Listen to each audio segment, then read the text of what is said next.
Naked Shamanism. Welcome to With Insights Radio. I'm your host, Iggy Garcia. I will take you on a journey across the universe through shamanism, metaphysical, and holistic. So sit back and relax and enjoy the show.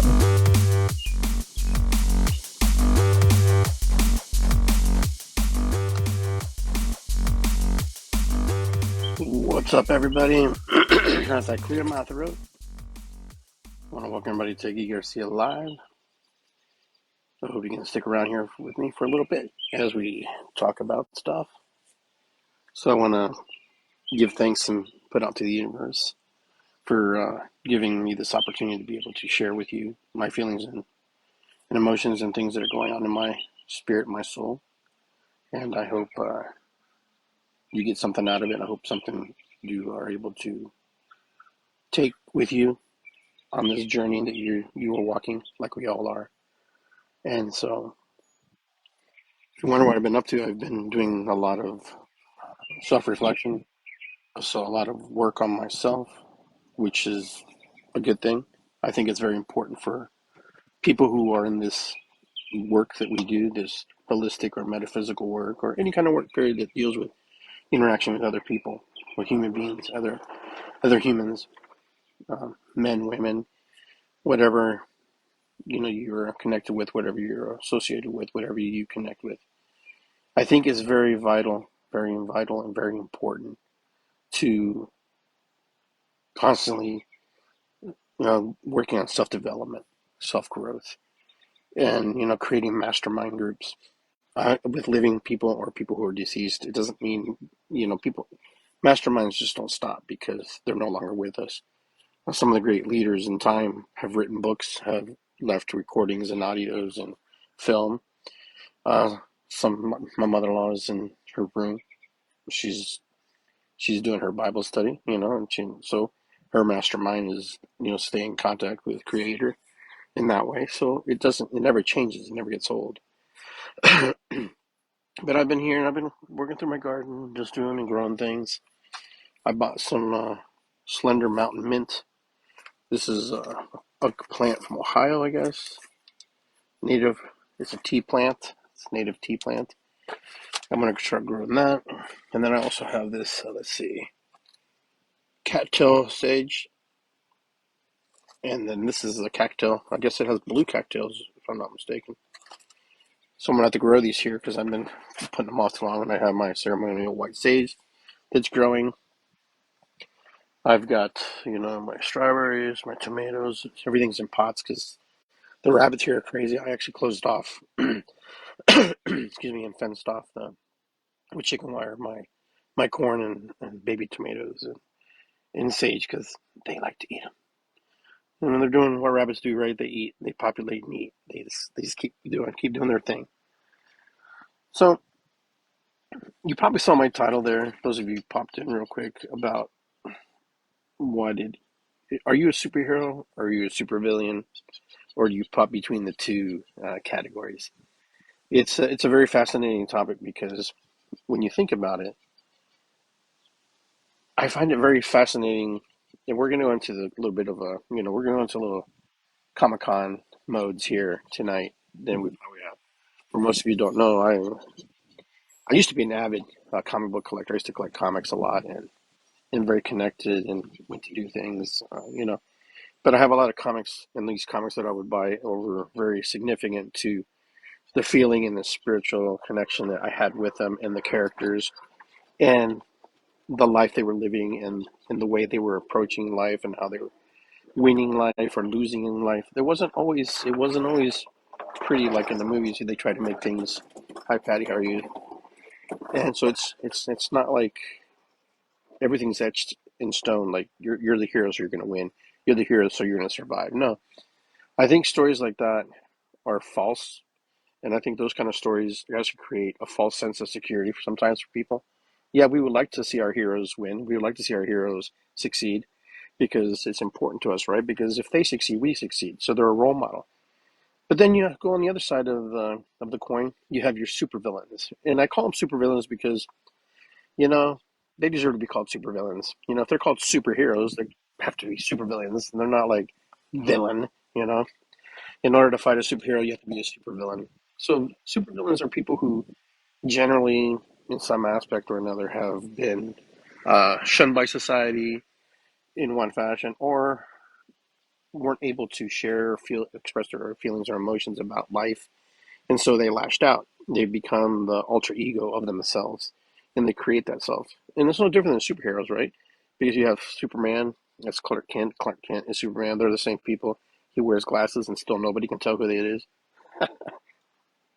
But that's his disguise. But I find that sometimes the villains are misconstrued, and they're sometimes put in the villain category, and they don't really need to be in the villain category. Sometimes they're put in the villain category just because of the decision they make, and sometimes that decision is not a moral decision. Sometimes those decisions that they make is like, he's a bad guy, so we have to eliminate him. And so this is the kind of things that happen. These are the kind of things that happen in in a lot of these storylines of superheroes. And the reason I'm bringing up, are you a superhero or are you a supervillain? Because sometimes in life, we may think that we are the hero. We may think that we're doing the right. We may think we're doing good of others and ourselves. But then we find out that that triggers people. That pisses people off. People get pissed off when you're trying to be nice and you're trying to help. And then you become the villain in their story. For how long? I don't know. But you become a villain. I've become villain for many people in their stories. Just because of behaviors, past, judgments and stuff. But it's a normal thing. This is what people do. People do this. People, they judge people, and people put people in a certain situation, and they make them feel inadequate and different. Now, in the storylines of the superheroes, it's like, it's the shadow side. It's the aspect of the the shadow and the light. You can't have light without shadows. You can't have shadow without light. They have to coexist. There's a coexistence there. The two have to find balance and harmony within each other in order to function. If we were complete light and complete hero world, yeah, would it be fantastic? Possibly. Yeah, I mean, I don't know. Would it be fantastic? It could be. But here's the thing. What I know is, no matter if you're bright, you cast a shadow. And no matter if you're a shadow, you can consume the light. So they all have their moments in time. They all have their purpose when they can engulf each other or neutralize each other. So in our lives, when we go through life, we find ourselves in situations where we think we're doing good and we're helping people. What we don't realize is we are actually on the flip side of a coin of some other people's differences about us. And this is the rub. This is the crazy stuff, There are so many people who want to help other people and want to empower other people, and yet they, by just being in that space and trying to help them, sometimes they disempower, and they create uh, division and animosity. Right now in our country, we are seeing a lot of that. We're seeing a lot of this agendas. We call them woke. We call them, Black Lives Matters. We call them, white supremacy. We see all these different characters playing out. We see Trump. We see Biden. We see all these different characters. And for some people, they're a superhero. And for other people, they're the villain. How can it contrast be so different? How can it be so extreme one way or the other? Does it mean that the people who are thinking this are extremists or people? Yeah, you're extremist whichever direction you go. You're extreme one way or the other. If you can't find the middle and you can't find the gray area, then you are labeled an extremist, left or right. It doesn't matter. You're put into that category. You're put into that space. So what happens? What happens is people create these agendas, and we create these scenarios in order to make other people different than us and make them, validate our feelings or emotions.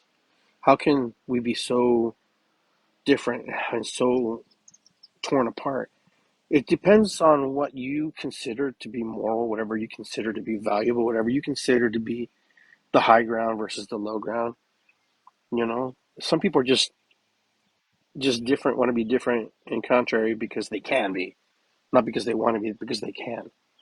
And they would rather just be the opposite of whatever it is. So in this world that we live in right now, this is all the stuff that's happening. This is all these things that are happening right now. All these different things. And so we're moving through this energy, this cycle, this stuff that, we sometimes can't quite understand what's happening, but it's happening to us. But so ask yourself, how do you perceive yourself? How do you see yourself in this realm of existence? Do you see yourself as a hero? Do you see yourself as a villain? Or do you see yourself as kind of ebb and flow in between two? Or maybe a villain is too much and maybe a hero is too much. Right now, my big popular thing right now that you're hearing is people's like, my weakness is my superpower. My ADD, my HDD, my dyslexia is my superpower. For some people that's valid, and for other people it's not valid. That's kind of like some people saying that how's that a superhero? How's that a superpower? How's that an antiquated villainary power?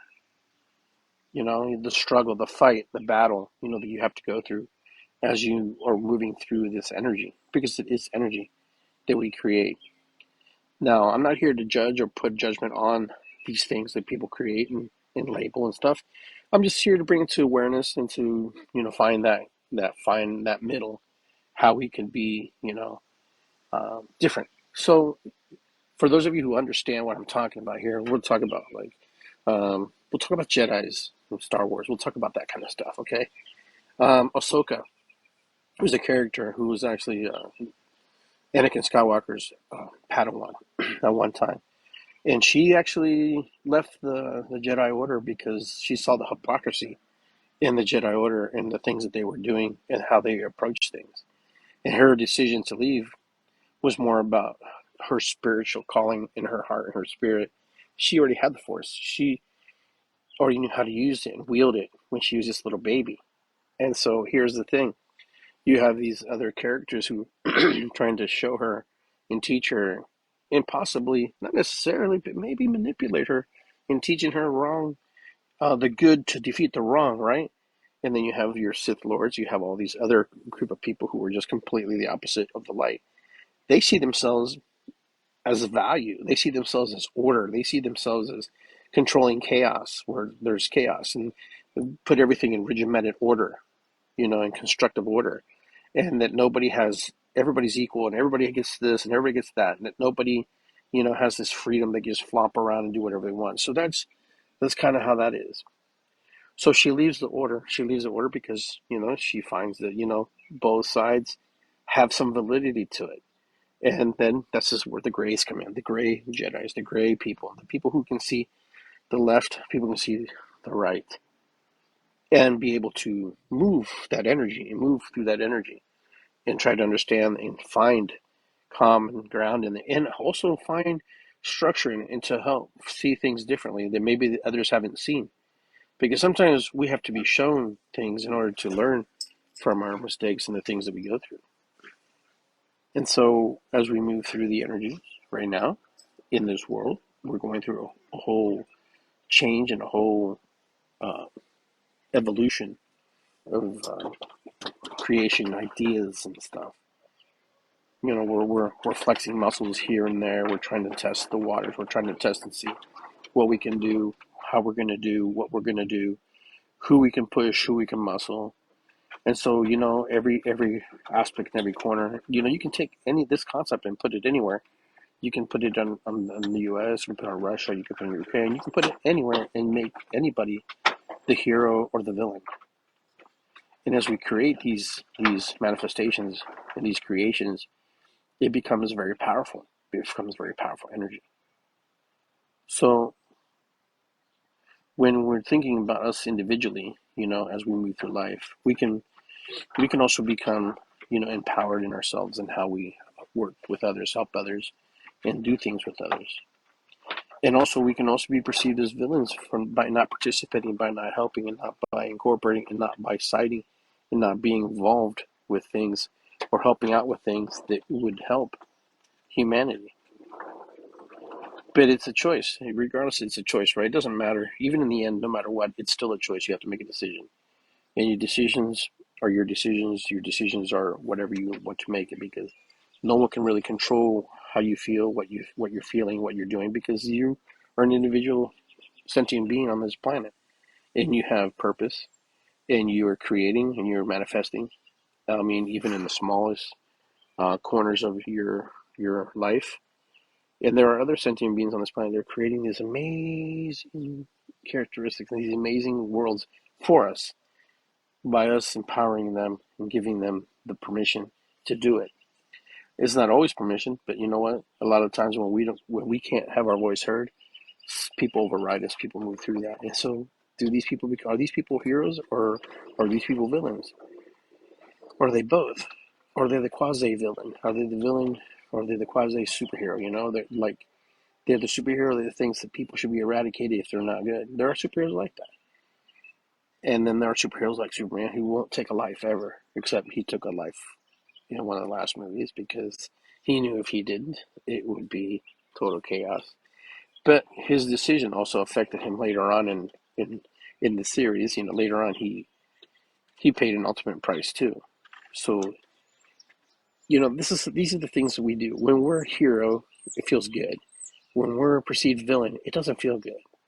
But sometimes you can be the hero and it doesn't feel good. And sometimes you can be the villain, it feels good. So how do you perceive villainy? How do you feel feel how do you feel superiority being a superhero? It's different for everybody, but I know one thing is this: as we move through the course of life, we have to make decisions, and sometimes they're uncomfortable. And these decisions don't always pan out the way we want them. And these decisions are the ones that are like very difficult. And you know, we have to cut friends and family off, and we have to cut off, people who are significant to us because they just we're not in life anymore. But this is how we grow. This is how we move forward. This is how we move our spirit and our soul forward in time, when we make decisions that empower us. As much as we want to empower other people, people have to find the power in themselves to find empowerment. It's not easy for a lot of people to just find empowerment. We have to be like the buffalo, you know. If you don't know the story of the buffalo, I'm going to tell you the story about the buffalo. Just imagine these as human beings. Imagine this story, but I'm going to use buffaloes and cows.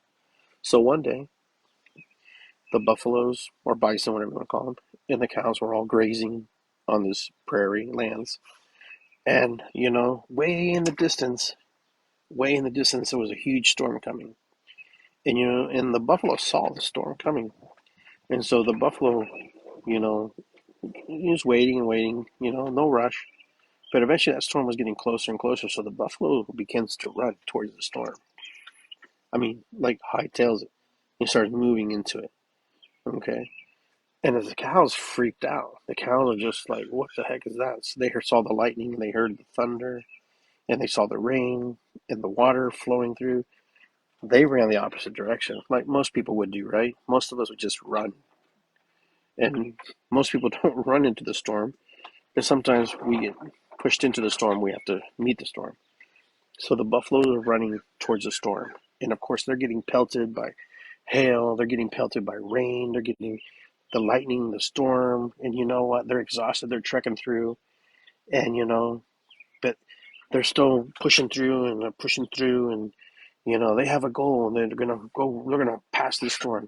And eventually the buffalo get past the storm. And the poor cows are just running and running and running. And one by one, they start falling to the ground. Boom, boom, and each one just exhausted and just totally bored. And the storm finally catches up with them, and there's nothing they can do, and they're just ravaged by the winds, ravaged by the rains, the hail, the lightning. Some of them get struck by lightning, some of them get killed. And you know what? The poor cows are just devastated. They're all just exhausted and plain just can't do anything, can't even move for hours and hours and hours. And the buffalo up on top, further down the ridge, they're okay because they fought through the fight. They fought through that storm. They fought through that storm, and they didn't look back. They weren't afraid to challenge that. They knew that they would probably get pelted, but them moving through that storm quickly means that the storm was past them just as fast. But the cows exerted so much energy trying to avoid the storm that they got caught in the storm for a long period of time, drenched and wet and cold. Sound familiar? It could be. It could be anybody's story, big story. But that's the story about the buffalo and the cows in the storm. So many of us get caught in the storms. We run from the storm instead of heading into the storm and trying to figure out how we're going to avoid the storm. Sometimes when we go into the storm, we find out the storm wasn't that bad. It was nothing really wrong. When we run from the storm, sometimes we put so much energy and so much thought and put so much passion and so much frustration that this storm is going to hurt us and this storm is going to be just detrimental. You just watch the news. You watch how your friends and family react when they watch the news. Oh, there's a big storm coming, blah, blah, blah.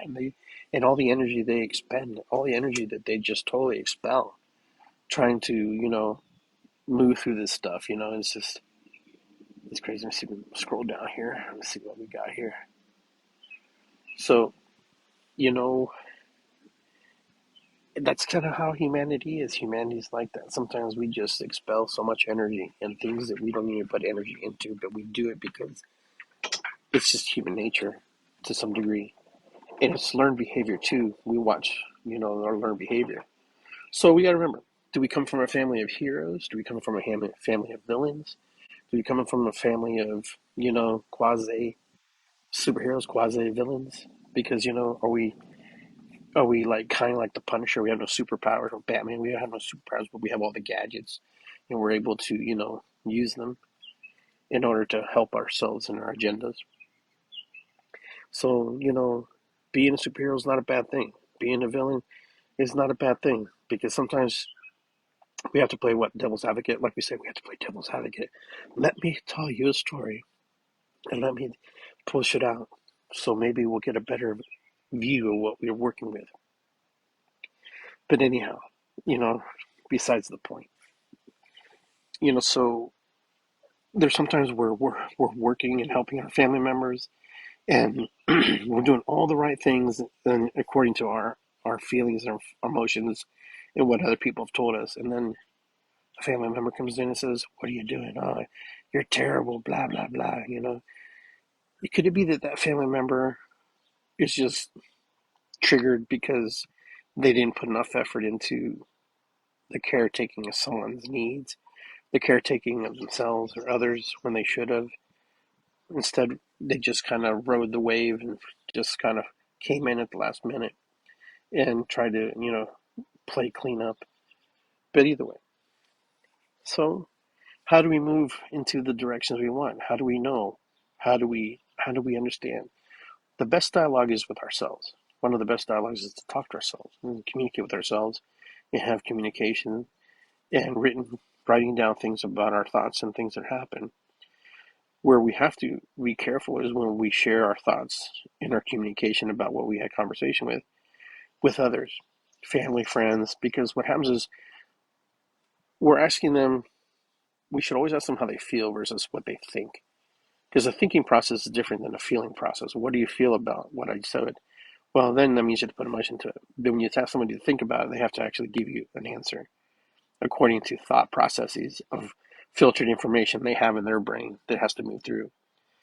So as that happens and we're working through it, you know, we have to understand that not everybody's going to give us the proper information. But when you find people that you feel that will help you through your process, they're called your mastermind group. These mastermind group are people who are your superheroes, or they could be your villains. I don't know, because some villains have great ideas. They create some amazing things. If you ever watch some of these comic books or you watch these shows, some of the villains create some really cool stuff, but they use it for the wrong purposes, according to whatever. Because they want to dominate the world, they want to control the world, they want to process, they want to be a fascist, they want to whatever. But then for some reason, the superhero comes in and just smashes it all up and destroys it. Oh, this is bad. This is bad because it's made by bad person. Bad person to destroy it. We must move it out. And so this is what happens. So when you create your mastermind, when you create the people that are close to you who are valuable information source for you, these people don't have to be alive. Okay? These could be your ancestors. They could be your people. They could be people who throughout history have been very successful. Success breeds success. So if you want to be successful, then you have to align yourself with successful thinking, successful thought. Read the books that these successful people write. Listen to their audios that they create, because that's how it works, you know? And if you look at any pattern, everything's a pattern in this world. Everything's patterns. If you follow certain patterns, certain things will happen. Like if you don't work, if you don't go to work, if you don't do anything, well, then nothing really happens.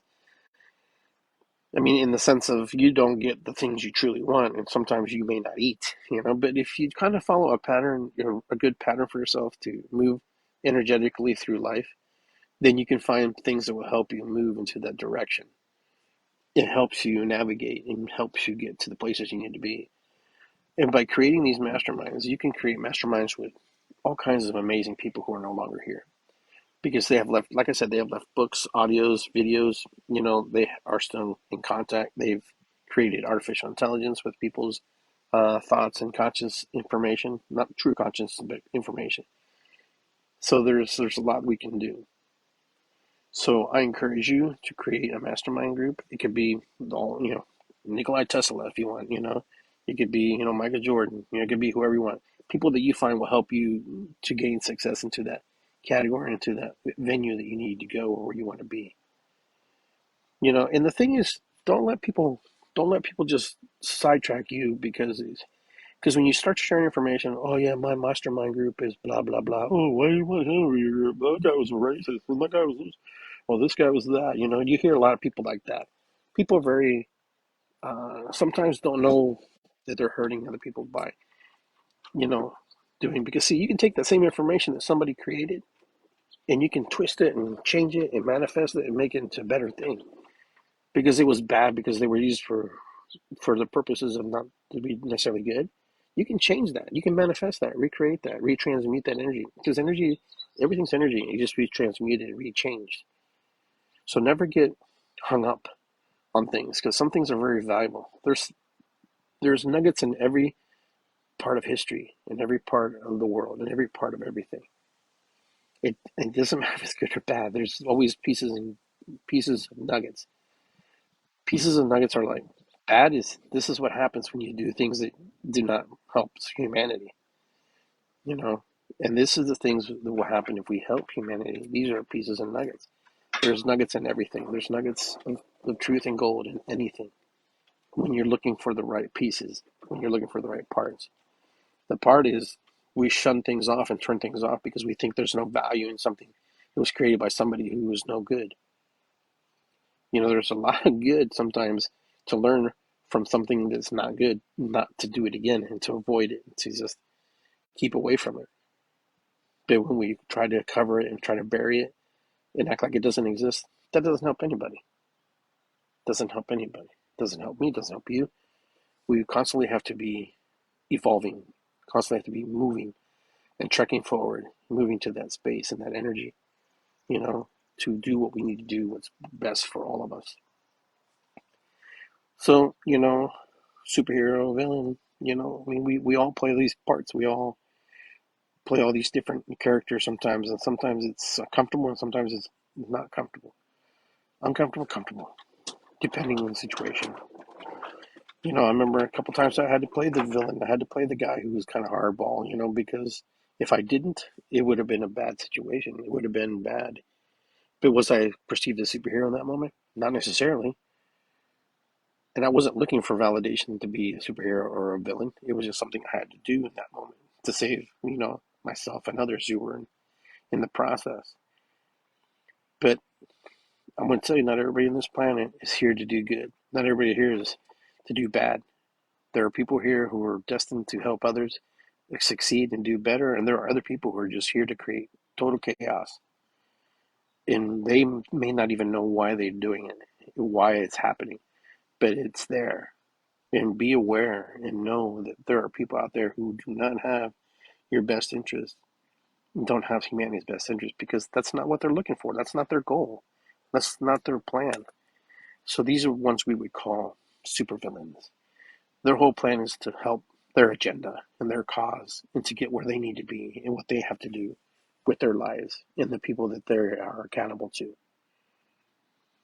But either way, you know, I think humans are only species that I'm aware of in the animal kingdom, that has that rational thinking that everything has to be black and white or gray. My dog doesn't really think about world dominance, in my house. The squirrel over here, he's just looking for a nut, right? And the birds are looking for seeds, but they have their battles and they have their things that they do and they go through and they take down another bird's nest and create their nest. But I don't think those are superhero villain traits. It's just a natural instinct to do. With humans, I don't think it's a natural trait. It's not a natural thing to do. I think what happens is sometimes humanity gets in its way, gets in its own way, and sometimes it just doesn't know when to stop, doesn't know when to quit. So, you know, that's basically it for today. That's basically what I wanted to share with you. Hero, superhero, not superhero, doesn't matter. It really depends who you are, you know. These are just my thoughts. These are just my feelings, my emotions about stuff. It doesn't mean that it's the way it is. It's just sometimes we see the world um, alike and not alike. And sometimes we see the abstract in the world, and sometimes we don't see the abstract in the world. Sometimes we see the beauty and the art in the world. And we see and we look around, and there it is. And then sometimes we don't see anything because we're not in privy to see it and look at it. And it's just how it is, guys. We just have to be open-minded that life is giving us opportunities every day to do things that we perceive as good or bad or perceive as right, you know. And inherently, we know in our heart, in our spirit, in our soul, even the person who knows, we know what's good and what's right and what's wrong. We know what will be something that will affect thousands of people or one person. We know the thing that comes out of our mouth can detrimentally hurt somebody. We know that we can actually, with our words, we're so powerful. Our words are prayers. We can totally manipulate. We can totally destroy, but we can also totally control, and we can build and make and manifest beautiful things on the same token. So, however we communicate, how we talk is very important, very vital. And I encourage you to look at life that way, to look at life and to see life for its beauty and for all the things it offers and all the things that that are there. To be grateful for just the little things, the wind blowing this evening, the sun shining this afternoon, the sun rising today. Sometimes we have to think about the simplest things. But are they simple? No, because that's a very cosmic event that happens every day. Every day, every 24-hour cycle, there's a cosmic event that occurs naturally. And without that cosmic event, we wouldn't exist. And if we would exist, we would exist in a much different state of being.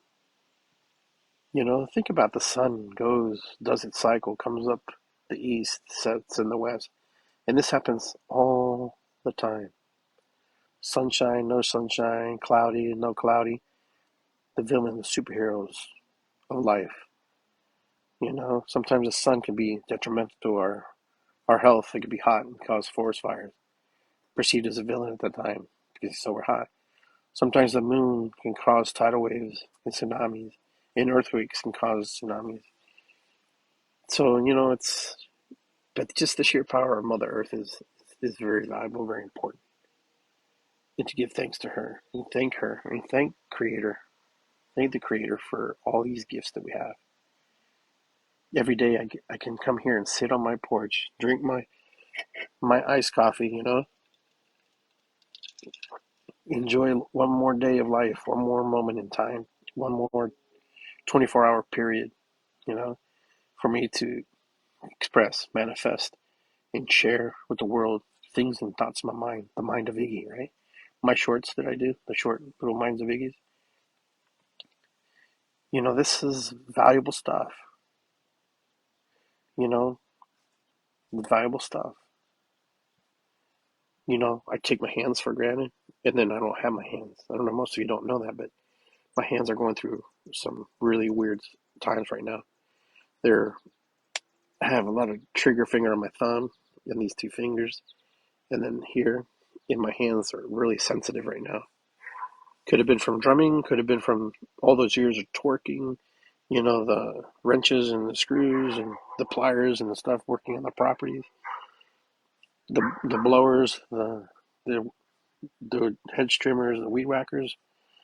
It just catches up with you. But I'm grateful and thankful for these hands. These hands have given me the opportunity to do a lot of things. So my hands, I'm grateful for you. My feet, my body, I'm grateful for you. Give thanks to yourself. Give thanks to the superheroes that are inside of us, fighting off those villains that we perceive as villains, who are just trying to live and survive too, in the only way they know how.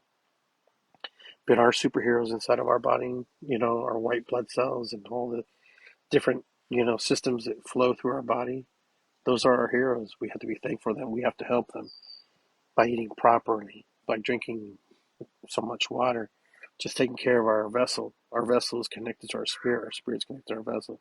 They both coexist together. They can't be one without the other.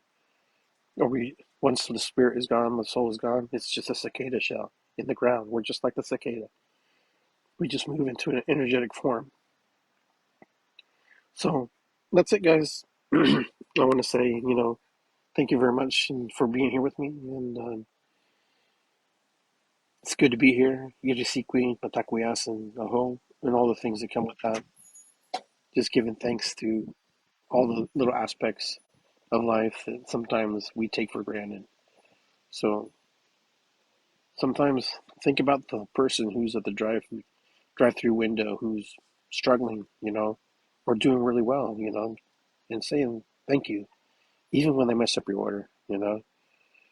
There's a way to handle things. Just walk in, say, "Hey, my order got messed up. No, no sweat, no problem. Just want it corrected," and that's it. We went to cause them problems. But humanity sometimes is very abrupt and very indecisive and makes poor decisions very quickly. So I try to avoid that as much as possible. So I invite you tomorrow. I have a sound bath tomorrow at Briggs Reservoir, and then Schiller Park. Actually, we have Schiller on Saturday and Friday. We have Mystic Nirvana at 7 p.m. So for those of you who want to join us, and with that, I just want to say good night. I want to say thank you. Thank you for being here. Ho'oponopono, matakuyasu. It's good to be here. What is above is below. Idisikwi. And I will see you guys next time. And thank you for being on in here and listening and hanging out with me. And this show will be on the air later. So I'll talk to you soon.